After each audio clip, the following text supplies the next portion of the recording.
कहानी की शुरुआत एक बहुत ही खतरनाक फ्लैशबैक के साथ होती है, जहां हमें पता चलता है कि जिस हमजा को पूरी दुनिया एक गैंगस्टर के रूप में जानती है, उसका असली नाम जसकीरत सिंह रंधावा था, जिसे जस्सी के नाम से जाना जाता था। जस्सी पंजाब के एक बहुत ही छोटे गांव का रहने वाला था, जिसके पिता और दादा दोनों आर्मी में रह चुके थे। इसलिए जस्सी के खून में भी देशभक्ति थी। बचपन से ही उसका सिर्फ एक ही सपना था, इंडियन आर्मी ज्वाइन करना। अपनी कड़ी मेहनत से वो मिलिट्री में सिलेक्ट होकर अपनी ट्रेनिंग के लिए घर से दूर चला जाता है, लेकिन उसके जाने के बाद पीछे गांव में एक बहुत ही खौफनाक कांड होता है। उसके पिता का झगड़ा गांव के एक बहुत ही भ्रष्ट और ताकतवर एमएलए सुखविंदर सिंह के साथ हो जाता है। ये झगड़ा सिर्फ एक छोटे से जमीन के टुकड़े के लिए था, लेकिन एमएलए सुखविंदर अपनी इज्जत और अपनी बदनामी के कारण वो अपने परिवार के 12 लोगों के साथ मिलकर जस्सी के पिता को बीच खेत में फांसी पर लटकाकर बड़ी बेरहमी से मार डालता है। लेकिन उसकी हैवानियत यहीं नहीं रुकती। वो लोग जस्सी की दोनों बहनों को पकड़ लेते हैं और उनके साथ जानवरों की तरह रेप करते हैं। एक बहन हरलीन की तो वहीं तड़प तड़प कर मौत हो जाती है और दूसरी बहन जसलीन को वो लोग जिंदा उठाकर ले जाते हैं और एक ट्यूबवेल की अंधेरी डिग्गी में बंद कर देते हैं, जहाँ वो रोज उस मासूम के साथ जबरदस्ती करते थे। जब जस्सी अपनी ट्रेनिंग खत्म करके गाँव लौटता है और उसे इस पूरी तबाही का पता चलता है, तो वो अंदर से पूरी तरह टूट कर जाता है। उसे पता चलता है कि उसकी माँ ने पुलिस में कंप्लेंट करने की लाख कोशिशें की, लेकिन एमएलए के खौफ और दबदबे के कारण पुलिस ने एफआईआर तक दर्ज नहीं की।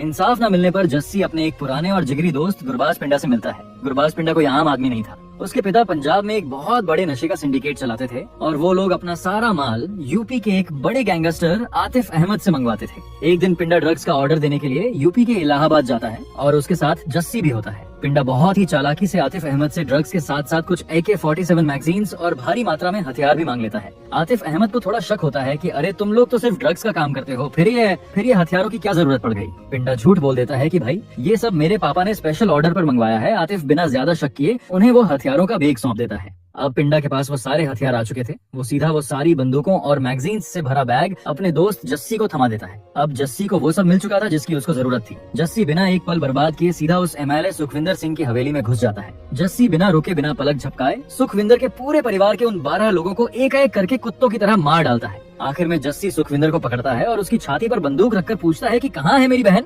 मौत के डर से कांपता हुआ सुखविंदर सच उगल देता है कि उसने जसलीन को खेतों वाली ट्यूबवेल डिग्गी में छिपा कर रखा है। सच उगलते ही जस्सी सुखविंदर के भी चीथड़े उड़ा देता है और तुरंत खेत में पहुंचता है और अपनी बहन को वहां से निकालता है।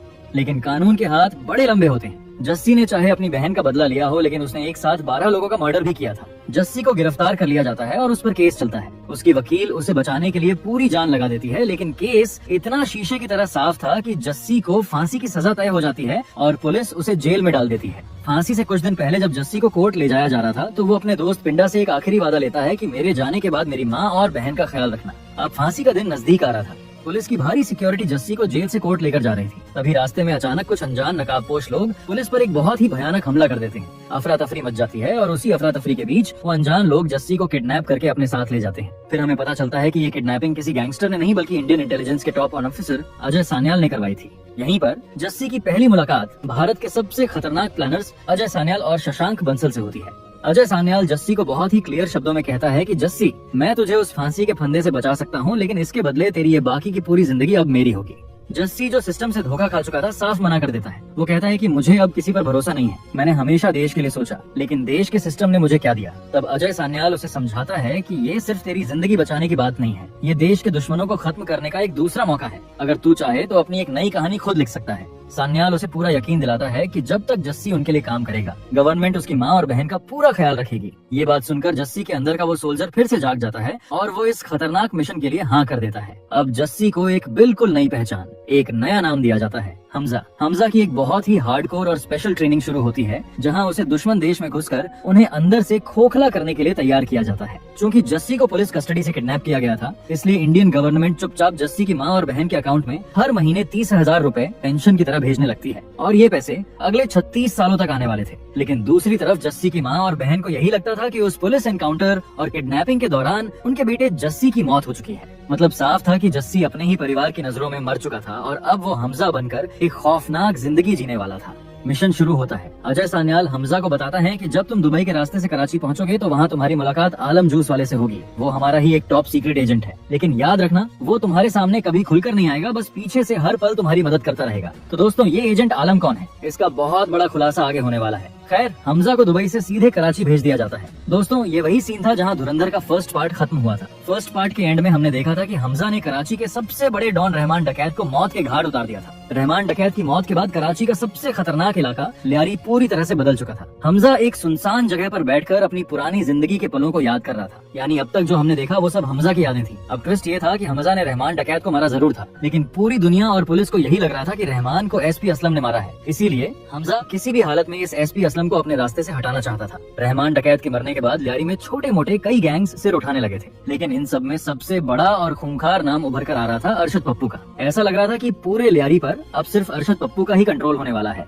इसी बीच हमजा उजैर नाम के गैंगस्टर के पास जाता है और उसके सामने अरशद पप्पू के एक बहुत ही खास आदमी का किडनैप करके ले आता है। यहाँ कहानी में एक और माइंड ब्लोइंग ट्विस्ट आता है कि हमजा का एक और साथी रिजवान भी असल में एक इंडियन एजेंट है, जो बहुत ही चालाकी से दुश्मन के गैंग में घुसकर उनके लिए काम कर रहा था। रिजवान हमजा के ही इशारे पर उजैर को भड़काता है और कहता है कि एसपी असलम के साथ साथ रहमान डकैत की मौत में इस अरशद पप्पू का भी पूरा हाथ था। ये झूठ सुनते ही उजैर का खून खौल उठता है। अब वो अरशद पप्पू को जिंदा नहीं छोड़ना चाहता था, और क्योंकि उजैर के पीछे अब एक बहुत बड़ा दिमाग यानी हमजा खड़ा था, इसलिए उजैर को एक अलग ही लेवल की ताकत मिल जाती है। अब हमजा और उजैर मिलकर पूरे लियारी में खौफ और दहशत फैलाना शुरू कर देते हैं। दोनों गैंग्स अरशद पप्पू और हमजा उजैर के बीच एक बहुत ही भयानक गैंगवार शुरू हो जाती है, जिसके कारण पूरे लियारी में बहुत ही डरावना माहौल बन जाता है।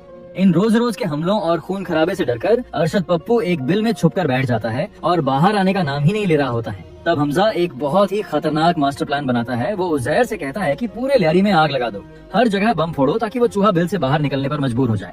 इसके बाद हमजा और उजैर पूरे लियारी में तबाही मचा देते हैं। चारों तरफ ब्लास्ट होने लगते हैं, शहर में आग लगा दी जाती है और लोगों में अफरा तफरी मच जाती है। ये सब देखकर बिल में छुपा हुआ अरशद पप्पू डरकर अपने सबसे भरोसेमंद आदमी जमाली को फोन करता है और कहता है कि कैसे भी करके उसे इस लियारी से बाहर निकाले। जमाली कहता है कि अभी हालात बहुत खराब हैं, बाहर निकलना मौत को दावत देना है। मेरी एक पुरानी दूध की फैक्ट्री है, मैं अपने आदमियों को भेजकर तुम्हें सुरक्षित वहाँ पहुँचा देता हूँ। जब हालात शांत होंगे तो तुम बाहर आ जाना। अरशद पप्पू डर के मारे इस बात के लिए तुरंत मान जाता है। जमाली के आदमी फुल सिक्योरिटी के साथ अरशद पप्पू को उस दूध की फैक्ट्री तक पहुंचा देते हैं, लेकिन जैसे ही अरशद पप्पू उस फैक्ट्री के अंदर कदम रखता है, उसके होश उड़ जाते हैं। वहाँ हमजा और उजैर पहले से ही अपनी गैंग के साथ उसका इंतजार कर रहे होते हैं। असल में ये पूरा का पूरा हमजा का बिछाया हुआ एक जाल था। हमजा के ही कहने पर जमाली ने अरशद पप्पू को उस मौत के कुएं में बुलवाया था। अब उजैर अरशद पप्पू पर एक भूखे शेर की तरह टूट पड़ता है। वो उसे बहुत ही बेरहमी से पीटता है, फिर उसको एक गाड़ी के बोनट पर बांध देता है और पूरे लियारी की सड़कों पर घुमाता है ताकि पूरे शहर को उसका अंजाम और अपना खौफ दिखा सके। वैसे यह गाड़ी हमजा चला रहा होता है। इसके बाद उजैर अपनी सारी हदें पार कर देता है। वो अरशद पप्पू के सिर को उसके धड़ से अलग कर देता है और फिर कटे हुए सिर को एक फुटबॉल की तरह बनाकर पूरे लियारी की सड़कों पर खेलने लगते हैं। ये रोंगटे खड़े कर देने वाला नजारा देखकर पूरा लियारी सुन्न पड़ जाता है। और इस पूरे सीन के दौरान हमजा चुपचाप एक कोने में खड़ा होकर अपने मोबाइल में ये सारा वीडियो रिकॉर्ड कर रहा होता है। अगले सीन में हम देखते हैं कि हमजा का रिकॉर्ड किया हुआ वो वीडियो जमाली इकबाल और एसपी असलम एक साथ बैठकर देख रहे होते हैं। वीडियो देखकर एसपी असलम तुरंत समझ जाता है कि उजैर का अगला टारगेट अब वही है, इसलिए असलम एक काउंटर प्लान बनाता है। वो तय करता है कि वो उजैर को पुलिस से गिरफ्तार करवाएगा और फिर जेल के अंदर ही उसे मरवा देगा और दुनिया के सामने इसे एक एक्सीडेंट बता देगा। लेकिन जमाली, जो अब हमजा का खास था, ये सारी बातें सुन लेता है और तुरंत जाकर हमजा को पूरा प्लान बता देता है। हमजा तुरंत उजैर के पास पहुंचता है और उसे समझाता है कि एसपी असलम तुम्हें जेल में मरवाने का प्लान बना रहा है, तुम कुछ दिनों के लिए अंडरग्राउंड होकर दुबई चले जाओ, यहाँ का सारा मामला मैं खुद संभाल लूंगा। लेकिन असल गेम तो कुछ और ही था। हमजा अंदर ही अंदर खुद भी यही चाहता था कि उजैर किसी तरह यहाँ से हट जाए, क्योंकि अगर उजैर चला जाता है तो पूरे लियारी के अंडरवर्ल्ड में सिर्फ और सिर्फ हमजा का राज हो जाएगा। बाकी सारे छोटे मोटे गैंग्स को तो वो पहले ही खत्म कर चुका था। लेकिन उजैर दुबई जाने से साफ मना कर देता है और गुस्से में कहता है कि चाहे जो हो जाए, मैं उस एसपी असलम को मारकर ही अपने भाई का बदला लूंगा। हमजा उसे समझाता है कि अभी हालात बहुत नाजुक हैं, सही टाइम आने पर मैं खुद तुम्हें उसे मारने का मौका दूंगा। काफी समझाने के बाद उजैर मान जाता है और दुबई के लिए निकल जाता है। यही तो हमजा चाहता था। जैसे ही उजैर रास्ते से हटता है, हमजा सीधा जाकर रहमान डकैत की गद्दी पर बैठ जाता है और अब पूरे लियारी पर हमजा का वन मैन कंट्रोल हो चुका था। और हमजा की चालाकी देखिए, जैसे ही उजैर दुबई के एयरपोर्ट पर लैंड करता है, उसी वक्त हमजा उसकी सारी सीक्रेट इन्फॉर्मेशन दुबई पुलिस को लीक कर देता है और दुबई पुलिस उजैर को एयरपोर्ट पर ही अरेस्ट कर लेती है। और बस यहीं से हमजा बन जाता है पूरे लियारी और अंडरवर्ल्ड का नया किंग। उसका पूरा कंट्रोल सेट हो चुका था और उसने इकबाल और शिरानी जैसे बड़े गैंगस्टर्स के साथ भी अपने रिश्ते बहुत मजबूत कर लिए थे। दूसरी तरफ एसपी असलम अपनी वर्दी का फायदा उठाकर एक बहुत ही घिनौना खेल खेलता है। वो 4 बेगुनाह स्टूडेंट्स को पकड़ता है और उन्हें आतंकवादी साबित करके उनका फेक एनकाउंटर कर देता है और सरकार से इसके लिए एक फर्जी मेडल भी ले लेता है। लेकिन इस एनकाउंटर में एक बहुत बड़ी चूक हो जाती है। उन 4 बेगुनाह लड़कों में लियारी के सबसे बड़े सरदार शेरानी का अपना सगा बेटा भी शामिल था। जब हमजा को इस एनकाउंटर की बात पता चलती है तो उसे थोड़ा दुख होता है और फिर हमजा एक बहुत ही बड़ा पॉलिटिकल मास्टर स्ट्रोक खेलता है। वो अपने ससुर जमाली से कहता है कि तुम्हें अपनी पॉलिटिकल पार्टी बदलनी होगी, तुम्हें जरदारी की पार्टी छोड़कर नवाज शरीफ की पार्टी ज्वाइन करनी होगी। असल में हमजा ये चाल इसलिए चलता है क्योंकि वो जानता था कि एसपी असलम ने उन 4 लड़कों को मारने का ऑर्डर जरदारी से ही लिया था। हमजा समझ चुका था कि उन बेगुनाह लड़कों की मौत के बाद बलोच लोगों के अंदर जरदारी के खिलाफ भयंकर गुस्सा भर चुका है और अब उसकी सरकार ज्यादा दिन नहीं टिकने वाली। इसी मौके का फायदा उठाकर हमजा खुद भी अंदर ही अंदर नवाज शरीफ से मिलकर अपने पॉलिटिकल कनेक्शंस एकदम सॉलिड कर लेता है और फिर वही होता है जो हमजा ने सोचा था। इलेक्शंस होते हैं और जरदारी की पार्टी बुरी तरह हार जाती है। अब हर तरफ पॉलिटिक्स से लेकर अंडरवर्ल्ड तक सिर्फ हमजा की पकड़ थी। शेरानी और बलोच आर्मी दोनों के साथ हमजा के रिश्ते खून से भी ज्यादा मजबूत हो गए थे। अब पूरे लियारी में हमजा को भी रहमान डकैत की तरह शेर बलोच का दर्जा मिलने लगा था। कहानी आगे बढ़ती है और समय आता है साल 2014 का। ये वो वक्त था जब हिंदुस्तान में एक बहुत बड़ा पॉलिटिकल बदलाव आता है। भारत में नरेंद्र मोदी नए प्रधानमंत्री बन जाते हैं और यहीं से दोनों देशों के बीच का पूरा गेम बदल जाता है। अब हालात पहले जैसे आसान नहीं रहे थे। बॉर्डर और सिक्योरिटी पर सख्ती कई गुना बढ़ चुकी थी। इसी बीच हमें इकबाल के पिता को दिखाया जाता है जो 1971 की जंग में शामिल रह चुके थे और उनका पास्ट बहुत ही खौफनाक था। लेकिन अब मोदी सरकार की सख्ती देखकर वो समझ रहे थे कि अब हिंदुस्तान में घुसकर कोई भी आतंकी हमला करना लगभग नामुमकिन सा हो गया है। सिक्योरिटी इतनी टाइट थी कि हर एक कदम पर मौत का रिस्क था। तभी स्टोरी में एक ऐसा ट्विस्ट आता है जिसकी किसी ने उम्मीद नहीं की थी। हमें एक सेफ हाउस दिखाया जाता है। उस घर के अंदर एक बीमार आदमी बिस्तर पर लेटा हुआ था और दोस्तों ये बीमार आदमी कोई और नहीं बल्कि इंडिया का most wanted underworld don Dawood Ibrahim था। इतने बड़े मोस्ट वांटेड डॉन को अपने सामने देखकर हमजा अंदर से थोड़ा घबरा जाता है। उसे पता चलता है कि दाऊद और इकबाल ने इंडिया को अंदर से खोखला करने का कितना खतरनाक प्लान बना रखा था। दाऊद पंजाब के रास्तों से भारी मात्रा में ड्रग्स इंडिया भेजता है और उन ड्रग्स से जो करोड़ों का पैसा आता है उन्हीं पैसों से इकबाल और बाकी आतंकी भारी मात्रा में हथियार खरीदते हैं और फिर उन्हीं हथियारों का इस्तेमाल हिंदुस्तानियों को मारने के लिए किया जाता है। इकबाल हमजा को बताता है कि पंजाब से कुछ खास लोग ड्रग्स की बड़ी डील करने के लिए आज यहाँ पाकिस्तान आने वाले हैं और इन लोगों की पूरी सिक्योरिटी और देख रेख की जिम्मेदारी हमजा की है। हमजा ये सब नहीं करना चाहता था लेकिन अपना कवर बचाने के लिए उसे मजबूरी में हाँ कहनी पड़ती है। लेकिन जब हमजा पंजाब से आए हुए उन मेहमानों को रिसीव करने के लिए एयरपोर्ट पहुँचता है तो उसके पैरों तले जमीन खिसक जाती है। उन 3 लोगों में हमजा के बचपन का सबसे जिगरी दोस्त गुरबाज पिंडा भी मौजूद था। हमजा पूरी तरह शॉक्ड हो जाता है। उसने सपने में भी नहीं सोचा था कि उसका ही दोस्त इंडिया के खिलाफ दाऊद इब्राहिम के ड्रग्स सिंडिकेट का हिस्सा होगा। हमजा तो पिंडा को दूर से ही पहचान लेता है लेकिन पिंडा हमजा को नहीं पहचान पाता क्योंकि हमजा का पूरा लुक बदल चुका था। उसके बाल लंबे थे, दाढ़ी मूंछ आ चुकी थी और बॉडी भी पहले से काफी बदल गई थी। हमजा उन सभी को लेकर मिस्त्री के अड्डे पर पहुंचता है। दोस्तों ये मिस्त्री वही मास्टरमाइंड है जिसने इंडियन एयरलाइंस के प्लेन हाईजैक के टाइम इंडिया को खुली धमकी दी थी। अड्डे पर पिंडा के सामने करोड़ों की ड्रग्स रख दी जाती है। पिंडा सब कुछ चेक करता है और डील फाइनल हो जाती है। इकबाल को किसी इमरजेंसी काम से जाना पड़ता है तो वो उन तीनों की पूरी जिम्मेदारी हमजा को सौंप कर चला जाता है। रात को हमजा उन पंजाब से आए मेहमानों के लिए अपने ही घर में एक बहुत बड़ी पार्टी रखता है। पार्टी में गुरबाज पिंडा बहुत ज्यादा शराब पी लेता है और फुल नशे में आ जाता है। वो हमजा से लड़खड़ाते हुए कहता है कि मुझे वॉशरूम ले चल। हमजा उसे पकड़कर वॉशरूम ले जाता है। वॉशरूम में पिंडा अचानक हमजा को घूरते हुए एक ऐसा सवाल पूछता है कि हमजा की सांसें रुक जाती हैं। पिंडा पूछता है कि क्या तुझे घर की याद नहीं आती जस्सी? यानी पिंडा ने एयरपोर्ट पर ही हमजा को पहचान लिया था लेकिन उसने उस वक्त सबके सामने कुछ नहीं बोला था। पिंडा नशे में अपनी पूरी भड़ास निकालता है और कहता है कि भारत मेरा देश नहीं है, मुझे मेरा आजाद पंजाब चाहिए। जिस दिन तेरी माँ के बैंक अकाउंट में हर महीने 30,000 रुपए आने शुरू हुए थे उसी दिन मुझे शक हो गया था कि तू मरा नहीं है, तू एक हिंदुस्तानी एजेंट है और आज मैंने तुझे अपनी आंखों से देख भी लिया। पिंडा उसे धमकी देता है कि हिंदुस्तान के सिस्टम ने हमें दिया ही क्या है, मैं अभी जाकर दाऊद और इकबाल को तेरी पूरी असलियत बता दूंगा। हमजा पिंडा को रोकने की बहुत कोशिश करता है, उसे हाथ जोड़कर समझाता है लेकिन पिंडा नशे और नफरत में इतना अंधा था कि वो हमजा पर जानलेवा हमला कर देता है। दोनों दोस्तों के बीच वॉशरूम में हाथापाई शुरू हो जाती है। हमजा अपने दोस्त को मारना नहीं चाहता था लेकिन उसके पास अपना मिशन और अपनी जान बचाने का कोई दूसरा रास्ता नहीं था। ना चाहते हुए भी मजबूरी में हमजा को अपने ही हाथों से अपने सबसे अच्छे दोस्त गुरबाज पिंडा को जान से मारना पड़ता है। पिंडा की मौत के बाद हमजा बुरी तरह कांपने लगता है। उसे डर था कि अब उसका कवर हमेशा के लिए उड़ जाएगा और वो मारा जाएगा। तभी वहाँ अचानक से आलम जूस वाला आ जाता है। आलम हमजा को शांत करता है और कहता है कि मेरा यहाँ काम खत्म हो चुका है, मैंने अपनी पूरी जिंदगी जी ली है लेकिन तुम इस मिशन में बहुत अंदर तक घुस चुके हो, तुम्हें अभी और बहुत आगे जाना है। और फिर आलम पिंडा के मर्डर का पूरा इल्जाम अपने ऊपर ले लेता है और वो हमजा को वहाँ से तुरंत भाग जाने को कहता है। हमजा जैसे तैसे वहाँ से निकल जाता है। कुछ ही देर में पिंडा की लाश मिलने पर पूरे गैंग में हड़कंप मच जाती है। एसपी असलम और इकबाल की फौज तुरंत वहाँ पहुँचती है और आलम को चारों तरफ से घेर कर पकड़ लेती है। आलम बहुत ही सीना तानकर सबके सामने कबूल करता है और कहता है कि हाँ, मैं एक हिंदुस्तानी जासूस हूँ और मैंने ही इसे मारा है। एसपी असलम गुस्से में आलम से पूछता है कि सच सच बता, तुम्हारे साथ यहाँ और कौन कौन छिपा है। तभी भीड़ को चीरता हुआ हमजा वहाँ आता है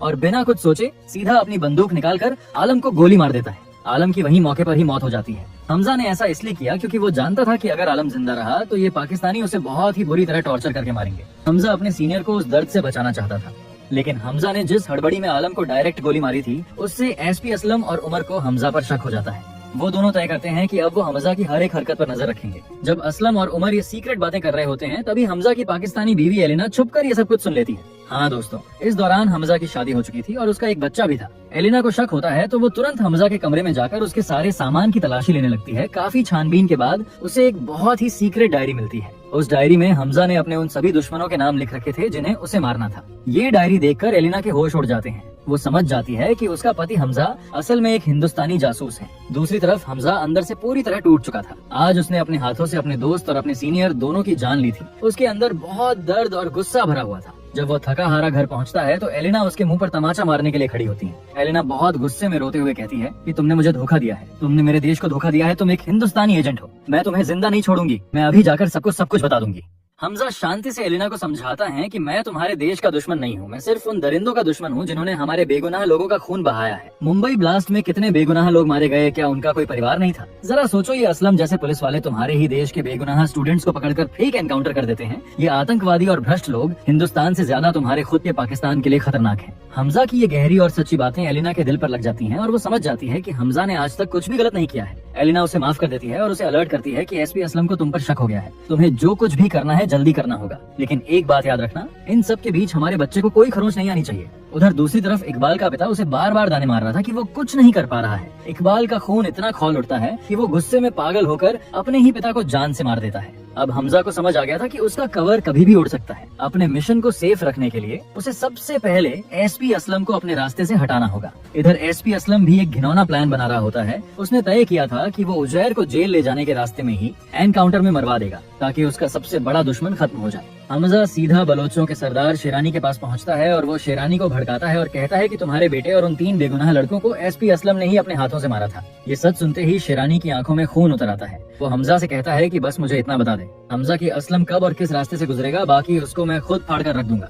हमजा ने पाकिस्तानी पुलिस के अंदर भी अपने कुछ जासूस सेट कर रखे थे। जैसे ही उसे असलम के रूट की पक्की खबर मिलती है वो तुरंत शेरानी को इन्फॉर्म कर देता है और फिर पूरी बलोच आर्मी असलम के काफिले के पीछे मौत बनकर लग जाती है। एक जगह मौका मिलते ही एक लड़का अपनी बम से लोडेड गाड़ी लेकर फुल स्पीड में आता है और सीधा एसपी असलम की गाड़ी में जोरदार टक्कर मार देता है। एक बहुत ही खतरनाक ब्लास्ट होता है, आसमान में आग का गुब्बारा उठता है और एसपी असलम के वहीं पर चीथड़े उड़ जाते हैं। असलम की मौके पर ही खौफनाक मौत हो जाती है। कहानी में अब एक और बहुत बड़ा रियल लाइफ ट्विस्ट आता है। हमजा इंडियन इंटेलिजेंस के अजय सान्याल को एक सीक्रेट बताता है कि दाऊद इब्राहिम बहुत जल्द 60,000 करोड़ की नकली करेंसी इंडिया में पुश करने वाला है ताकि इंडिया की इकोनॉमी क्रैश हो जाए। ये खबर सुनते ही अजय सान्याल तुरंत भारत के प्रधानमंत्री को इन्फॉर्म करता है और इसके ठीक बाद भारत में एक ऐतिहासिक फैसला लिया जाता है। भारत में 500 और 1000 के नोट बंद कर दिए जाते हैं। नोटबंदी की इस खबर से पूरी दुनिया हिल जाती है। दाऊद का 60,000 करोड़ का नकली पैसा एक झटके में रद्दी बन जाता है। यूपी में बैठा इकबाल का सबसे बड़ा मोहरा आतिफ अहमद भी बुरी तरह बौखला जाता है क्योंकि उसका पूरा ड्रग्स और क्राइम का बिजनेस इन्हीं पैसों पर ही टिका हुआ था।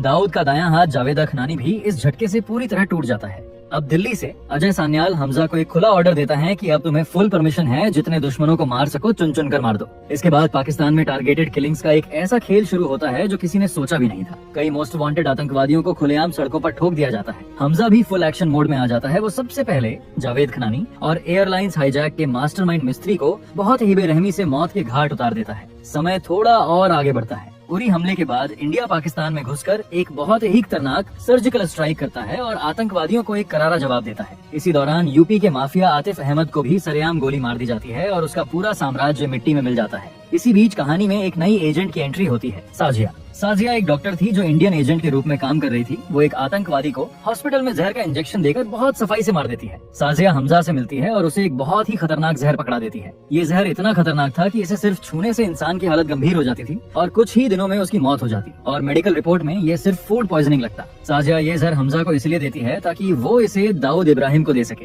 लेकिन हमजा लाख कोशिशों के बाद भी वो जहर दाऊद तक नहीं पहुंचा पाता क्योंकि दाऊद की सिक्योरिटी बहुत ज्यादा टाइट थी। उधर दाऊद समझ चुका था कि इंडिया बहुत अग्रेसिव हो चुका है, इसलिए वो इकबाल को ऑर्डर देता है कि इंडिया में कुछ आतंकवादी भेजो और एक बहुत बड़ा हमला करवाओ। इस बड़े हमले के लिए इकबाल को भारी मात्रा में हथियारों की जरूरत थी और हथियारों के लिए उसे हमजा की जरूरत थी। इकबाल हमजा को हथियारों की डील के लिए एक सीक्रेट अड्डे पर बुलाता है जहां बड़े बड़े आतंकवादी भी मौजूद थे। लेकिन इसी बीच पाकिस्तानी ऑफिसर उमर को हमजा की असलियत पर पक्का शक हो जाता है। वो सीधा हमजा की बीवी एलिना के पास पहुंचता है और उसके मासूम बच्चे पर बंदूक तान देता है। उमर चिल्लाता है कि हमजा की असलियत क्या है और वो कौन है। एलिना अपने बच्चे की जान बचाने के लिए सब सच बता देती हैं कि हमजा एक हिंदुस्तानी एजेंट है। उमर तुरंत ये खबर इकबाल तक पहुंचा देता है। इधर अड्डे पर हमजा अपने साथी रिजवान के साथ हथियारों से भरे ट्रक लेकर पहुंचता है, लेकिन रिजवान पैसे लेकर चालाकी से बाहर निकल जाता है। इकबाल को अब हमजा का सच पता चल चुका था। वो अपने आतंकवादियों के साथ हमजा को चारों तरफ से घेर लेता है और उसे बहुत ही बुरी तरह मारना पीटना शुरू कर देता है। लेकिन इकबाल को ये नहीं पता था कि वो किससे पंगा ले रहा है। हमजा एक इंडियन सोल्जर था और वो यहाँ पूरी तैयारी के साथ आया था। हमजा ने पहले ही पूरी बलोच आर्मी को अपनी तरफ कर लिया था। जैसे ही 5 मिनट पूरे होते हैं, एक बहुत ही बड़ा ब्लास्ट होता है। असल में हमजा ने जो हथियार इकबाल को दिए थे, उन सभी हथियारों के अंदर टाइम बॉम्ब फिट था। इस कारण पूरा अड्डा आग के गोले में तब्दील हो जाता है और हमजा मौका पाकर वहाँ से बाहर निकल जाता है। अब शुरू होती है हमजा और इकबाल के बीच एक बहुत ही खतरनाक और आमने सामने की लड़ाई। बाहर पूरी बलोच आर्मी खड़ी थी जो इकबाल के आतंकवादियों पर भूखे भेड़ियों की तरह टूट पड़ती है। गोलियों की बौछार, ब्लास्ट और चारों तरफ अफरा तफरी मच जाती है। इकबाल अपनी जान बचाने के लिए पागलों की तरह भागने लगता है, लेकिन हमजा उसका पीछा नहीं छोड़ता। आखिरकार हमजा उसे पकड़ ही लेता है और बहुत ही बुरी तरीके से इकबाल को मौत के घाट उतार देता है। इकबाल का गेम वहीं पर ओवर हो जाता है। इस लड़ाई के बाद हमजा अपनी बीवी एलिना को आखिरी बार कॉल करता है और इमोशनल होकर कहता है कि मैं तुमसे और अपने बच्चे से बहुत प्यार करता हूँ। एलिना फूट फूट कर रोने लगती है। उसे लगता है कि हमजा अब पकड़ा जाएगा और मारा जाएगा। और ठीक उसी वक्त उमर अपनी फौज लेकर वहाँ पहुँचता है और हमजा को चारों तरफ से घेर कर अरेस्ट कर लेता है। हमजा को ISI पाकिस्तानी इंटेलिजेंस के एक बहुत खतरनाक ऑफिसर हसन के पास ले जाया जाता है। हसन हमजा को बहुत ही बुरी तरह टॉर्चर कर रहा होता है ताकि वो इंडियन सीक्रेट्स उगल दे।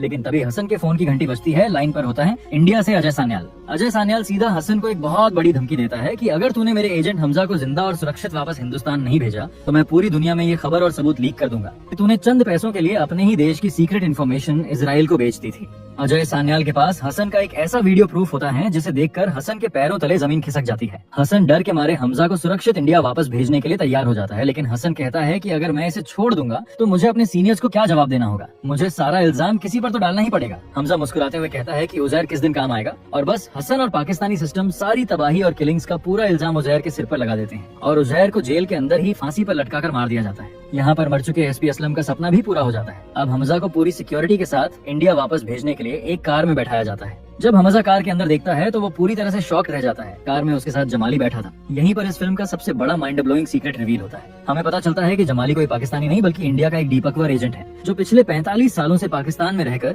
इंडिया को सारी टॉप सीक्रेट इन्फॉर्मेशन दे रहा था। जमाली हमजा को देखकर मुस्कुराता है और कहता है कि तुम टेंशन मत लो, जो जहर तुम दाऊद इब्राहिम को लगाने वाले थे वो जहर मैंने पहले ही दाऊद को लगा दिया है। दाऊद अब अपने बिस्तर पर एड़ियां रगड़ रगड़ कर तड़प रहा होगा और धीरे धीरे मौत की तरफ बढ़ रहा होगा। हमजा उदास होकर पूछता है कि मेरी बीवी एलिना और मेरे बच्चे का क्या होगा। जमाली बहुत ही प्रैक्टिकल जवाब देता है कि तुम्हारे लिए यही बेहतर होगा कि तुम उन्हें हमेशा के लिए भूल जाओ। तुमने इस देश के लिए बहुत कुछ किया, अब तुम कुछ दिन आराम करो, क्योंकि असली खेल की ये तो बस शुरुआत है। इसके बाद हम देखते हैं कि हमजा वापस अपने जस्सी वाले किरदार में आ जाता है। वो सुरक्षित इंडिया लौट आता है और अपने उसी पंजाब वाले गाँव में जाता है। वो छुपकर दूर से देखता है कि उसकी माँ, उसकी बहन और उसके परिवार के बच्चे बहुत ही खुशहाल और शांति की जिंदगी जी रहे होते हैं। उन्होंने मान लिया है कि जस्सी मर चुका है। अपने परिवार को खुश देखकर जस्सी के चेहरे पर एक सुकून वाली मुस्कान आती है। वो तय करता है कि वो अब कभी उनके सामने नहीं जाएगा, क्योंकि अब वो एक आम इंसान नहीं बल्कि इंडिया का एक बहुत खतरनाक ब्लैक ऑप्स एजेंट बन चुका था और उसका अगला मिशन उसका इंतजार कर रहा था। फिल्म के आखिर में एक बहुत ही गूज़बम्प्स देने वाला मोन्टेज सीन चलता है जिसमें जस्सी की ट्रेनिंग, उसकी स्ट्रेटजीज, उसके ब्रूटल किल्स और उसका नया रूप दिखाया जाता है। और बस इसी सीन के साथ ये मास्टरपीस फिल्म यहीं पर खत्म हो जाती है। तो दोस्तों, ये थी धुरंधर द रिवेंज की कहानी। मुझे पता है आप लोग वीडियो पूरा देखते हो और आपको मजा भी बहुत आता है, लेकिन यार भावनाओं में बहकर आप सब्सक्राइब करना भूल जाते हो। अगर आपको मेरा एक्सप्लेनेशन थोड़ा भी अच्छा लगा हो तो अभी रे रियलिटी हिंदी को सब्सक्राइब करो। और हाँ, कमेंट में जरूर बताना कि कौन सा सीन आपको अच्छा लगा। मिलते हैं नेक्स्ट वीडियो के साथ, तब तक के लिए जय हिंद जय भारत।